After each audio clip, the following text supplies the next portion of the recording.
What's up, everyone? Welcome back to another review. This time we're taking a look at Hellboy 2, The Golden Army, the sequel to the 2004 movie. Alright, I'm going to make this review as short as I possibly can. I overall thought that Hellboy 2 is a good movie. I like it on the same level as the original Hellboy movie. I think from a production standpoint, Guillermo del Toro proves once again that he is a visual artist. This movie is beautiful. From a cinematography standpoint, from a special effects standpoint, this movie is much more refined, and the CGI effects are much more polished and look much better in this movie. The practical effects are just as good in this movie as they were in the last movie, though in this one, again, much more refined. Uh, and as I mentioned before, Del Toro is a beautiful visual storyteller, and like I said, this movie shows that in spades. The distinct look of the magical creatures world looks really cool, very interesting, and it's like a world within our world, and it has a cool look to it. It has a cool, unique look to it. The look of these elfish creatures, or whatever you want to call them, they're very distinct as well, and they look really cool. Like I said, from a visual standpoint, this movie is beautiful. From a casting standpoint, this movie once again is solid. Ron Perlman returns as Hellboy, and he's just as good in this movie as he was in the last movie. I love him in this movie. I like the interactions that he has in this movie. We get to see more of his friendship with Abe Sapien be expanded upon. Abe Sapien now being played fully by Doug Jones, and the chemistry between Perlman and Jones is really good.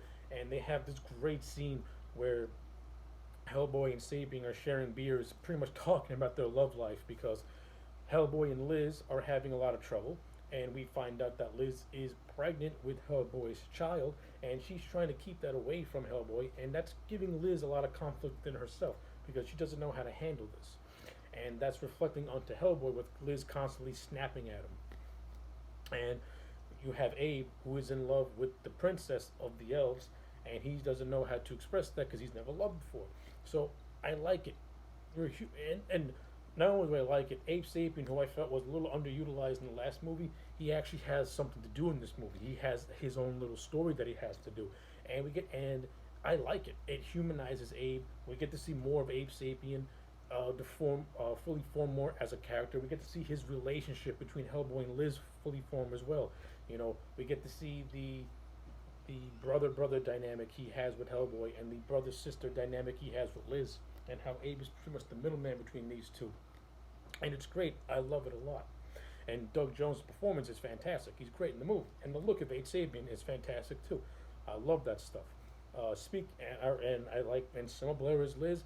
She's good in this movie as well. Her character has more to do character-wise because of her pregnancy and her trying to keep it away from Hellboy, and it's causing a lot of friction, causing a lot of conflict between Hellboy and Liz. So I like all that stuff. That stuff is great.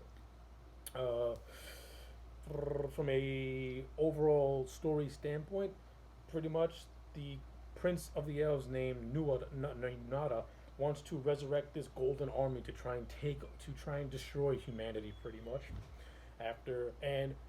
We're told about the golden army and their creation and what their function was in a prologue where that sees John Hurt return as Trevor Bottom, as Professor Broom, as he's telling the story of the golden army to young Hellboy. And I like the prologue. I like the animation style that Del Toro used to tell the story of the golden army.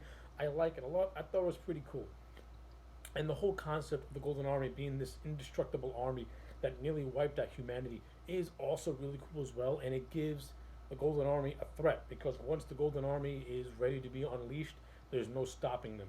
And that's where Prince Nudua comes in. And the prince himself, he's a good character. I like him. He's a much more interesting than Rasputin from the last movie, mainly because the prince and the princess, who are brother and sister, they have a link. They're like linked together in a way, where if one gets hurt, the other one gets hurt. So I like all that, because no matter where the princess goes to hide, her brother's always going to find a way to find her because they're linked together. And I like all that stuff. It's like a ticking time bomb in a way, where the group is never safe.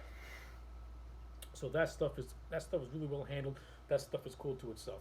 The little character moments in this movie, they're again, I liked them in the last movie, and I like them in this movie. Seeing these monsters act like regular human beings makes them feel relatable and makes them feel likable. The relationship between Hellboy and Manning, played by Jeffrey Tambor in this movie again, is further expanded upon. In the last movie, they start to develop a mutual respect. In this movie, it kind of digresses back to them being antagonistic to one another, and I kind of would have liked them to have more of a mutual respect instead of being at each other's throats again as they are in this movie. I think that's kind of a step down. Uh, Another thing that I don't care for is that the last movie was pretty much grooming Agent Myers to be Hellboy's new handler in a way, and in this movie he is completely written out of the story, saying that Hellboy had him transferred to Antarctica, and I don't like that because you pretty much undercut the entire movie and the development of the Myers character just to throw him away in this movie to bring in the character of Johann Kraus, voiced by Seth MacFarlane. The character of Johann Kraus is cool. He's pretty much like this uptight, by the book authority figure who, at the end of the movie, sheds all of that and becomes more of a full fledged member of Hellboy's little group. But throughout that movie, he's kind of tight ass, antagonistic towards Hellboy, and no, the Kraus character is cool, but I've liked to have seen Agent Myers come back as well, to see how he would have handled the Kraus character as well. So, the Agent Myers character being written out of the movie, I didn't like that at all, because his whole function was to pretty much take over Professor Broom's spot.